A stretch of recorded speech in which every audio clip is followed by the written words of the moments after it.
scriptures lay down certain qualifications which every spiritual seeker must have if he wants to experience his divine nature, if he wants to know who he really is. And one of those qualifications is Titiksha, which in English translates to total and complete surrender. One of the most profound spiritual texts, called Vivekchudamani, gives the beautiful definition of Titiksha, the total and absolute surrender. It says, I'll recite the words in Sanskrit and then I'll explain the text to you in English, right? So it goes like this: Sahanam sarva dukkhanam apratikara purvakam chinta vilaparahitam satitiksha nigadyate. When you can forbear, when you can endure all your sorrows and sufferings without resisting them, without even wanting to redress them, without even wanting to correct them, then you are in the state of total surrender. Now, most of the spiritual seekers are aware of only the first part of the definition. They know that they shouldn't resist what happens in their life, that they should always say yes to what is, right? They know about that. But this is just the half that they know.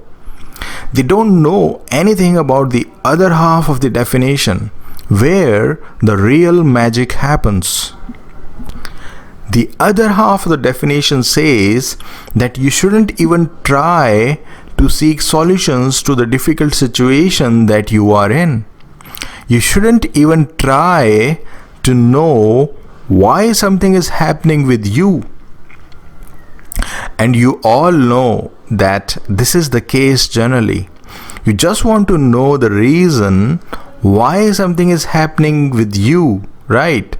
When things get out of your control, you just want to know the reason why. People wrong you and you want to know the reason why. And it happens because once you know the reason, then you can take the charge back again. This isn't actually done by you. It's a deceptive mind that makes you do so. Because unless it knows the answer to all the whys, it feels ignorant. And the mind just can't stand the state of ignorance. So it makes you do everything to get rid of this state of ignorance. So the scriptures say that when you can drop all the whys and hows and whats, when things are not in your favor, then alone you can be said to be in the state of complete surrender. Before that, it's just partial surrender. And this sort of surrender is not capable of bringing about the real positive change that you want in your life.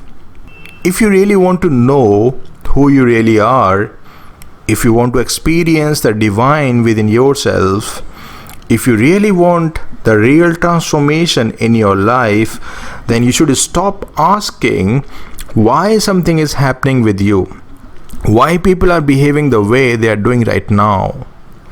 This why creates the wall between you and the universal intelligence. And this wall of why doesn't allow the rays of universal intelligence to penetrate your life and solve the problems you are in. And this alone is the reason why you can't have the real solutions to your problems. And because of this, things don't really improve in your life. It's only when you drop all questions when something goes wrong in your life, then alone you can have the real solution, the true solution to that particular situation. So drop all questions and allow the universal intelligence to work for you. If you can do so, then the universal intelligence starts bringing in your life the things, the people, the situations that you really need. So now I invite you all to drop all questions when things are not in your favor and allow the universal intelligence to take complete control of your life.